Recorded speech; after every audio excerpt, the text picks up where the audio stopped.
Baik, selamat siang semuanya. Perkenalkan kami dari kelompok 1 dari tugas wawasan pendidikan. Jadi nama saya Muhammad Zafran Torik. Saya Fabio Kenan. Saya Alif Malik Ramadan. Ya, dan kami dari Prodi Sosiologi. Jadi kami akan membicarakan mengenai seputar isu pendidikan yang ada di Indonesia. Namun khususnya kami akan membicarakan terkait PTNBH dan beberapa kasus di Indonesia mengenai PTNBH, dan ada masalah dan kritik yang akan kita bahas mengenai PTNBH itu sendiri. Jadi kita tahu ya bahwa topik ini tuh sering dikaitkan dengan yang namanya ada uang kuliah yang tinggi, terus juga adanya akses pendidikan, hingga pertanyaan kepada kampus saat ini apakah orientasinya ini terhadap kebutuhan pasar atau terhadap hak kepada warga negaranya untuk menempuh pendidikan. Nah, langsung aja kita mulai. Jadi yang pertama kita harus tahu dulu ya, apa itu pengertian daripada PTNBH itu sendiri. Karena PTNBH ini sudah ditetapkan secara hukum dalam UU nomor 12 tahun 2012 tentang pendidikan tinggi pasal 65. Jadi PTNBH ini diberikan otonomi yang lebih luas kepada perguruan tinggi. Misalkan kayak UNJ ini yang baru ya. Jadi UNJ ini bisa lebih leluasa dan diberikan otonomi lebih luas dalam mengelola bidang akademik, organisasi sumber daya manusia, dan juga keuangan. Nah, maka dari itu UNJ bisa tanpa memerlukan persetujuan terhadap Kementerian Pendidikan Tinggi untuk membuat prodi baru ataupun membuat misalkan melakukan kerjasama terhadap lembaga-lembaga dari luar non-akademik. Nah, konsep ini juga berkaitan dengan sebenarnya dengan desentralisasi fiskal, itu pelimpahan kewenangan terhadap pengelolaan keuangan pemerintah pusat, nah terhadap PTNBH. Nah, tetapi ini juga didorong mencari pendapatan dari penelitian, kerjasama industri, dan juga pengolahan aset usaha. Nah, harapannya kampus ini harapannya ya, harapan di atas kertas, bahwa dengan adanya PTNBH, PTN ini bisa menjadi lebih mandiri, lebih inovatif, dan juga meningkatkan mutu kualitas pendidikannya dengan otonomi yang semandiri-mandirinya dan juga tanpa adanya ketergantungan terhadap pemerintah. Nah, namun di satu sisi ya kita bisa kritisi lebih luas lagi lah mengenai PTNBH. Nah, selain pasti kan dari sisi mahasiswa itu yang paling sering dikritik atau sering dibahas itu pasti peningkatan biaya kuliah kan. Nah, dalam beberapa tahun terakhir sekitar 75 PTN pemerintah itu nggak mengizinkan untuk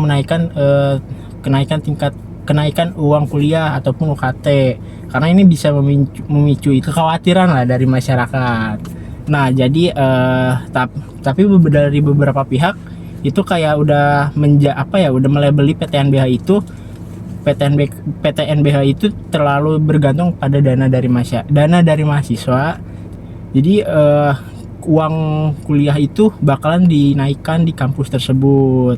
Tapi pemerintah itu ngejelasin bahwa kalau PTNBH ini kayak dananya itu atau pendapatannya itu bukan cuma dari UKT aja. Mungkin kayak tadi Torik udah jelasin kayak biaya riset atau dan lain-lain lah gitu. Jadi selain soal biaya, ada kritik bahwa PTNBH itu membuat perguruan tinggi itu lebih berorientasi kepada pasar gitu ya. Nah, jadi karena kampus-kampus ini itu berorientasi kepada pasar, mereka itu cenderung lebih bekerja sama dengan industri-industri gitu untuk membuka program studi yang prospek ekonominya tuh tinggi ya.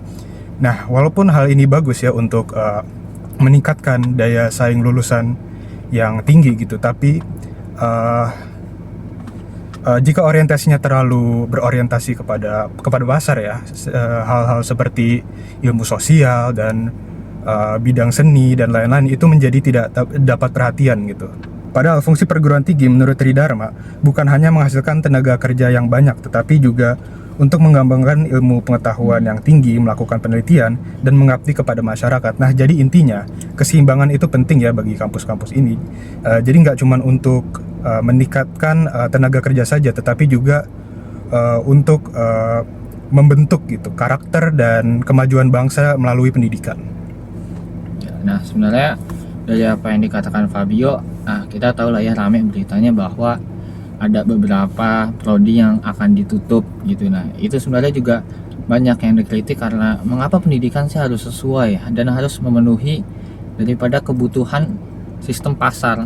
Nah, sebenarnya secara hukum ini sudah menjadi kewajiban bagi negara bahwa negara itu hadir terhadap warga negaranya untuk memberikan akses pendidikan yang layak gitu.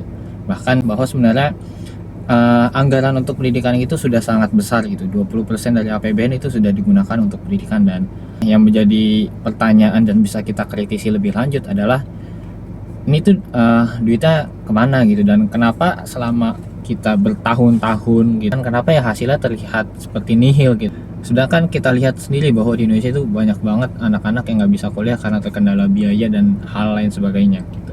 Nah, karena itu otonomi PTN biaya ini nggak boleh menyebabkan pendidikan menjadi sulit diakses oleh masyarakat yang kurang mampu. Nah, jadi beberapa penelitian juga menekankan bahwa kebijakan UKT harus tetap memperhatikan tanggung jawab konstitusional negara terhadap hak atas pendidikan. Nah, maka dari itu saran kami adalah pemerintah maupun dan juga para stakeholder ini melihat secara langsung kendala yang terjadi di para mahasiswa baru, khususnya mahasiswa baru nanti tahun depan ya, tahun ini. Makanya semoga kritik ini bisa didengar dan juga bisa dievaluasi lebih lanjut mengenai sistem pendidikan yang ada di Indonesia. Sekian dari kelompok 1, kurang lebih mohon maaf.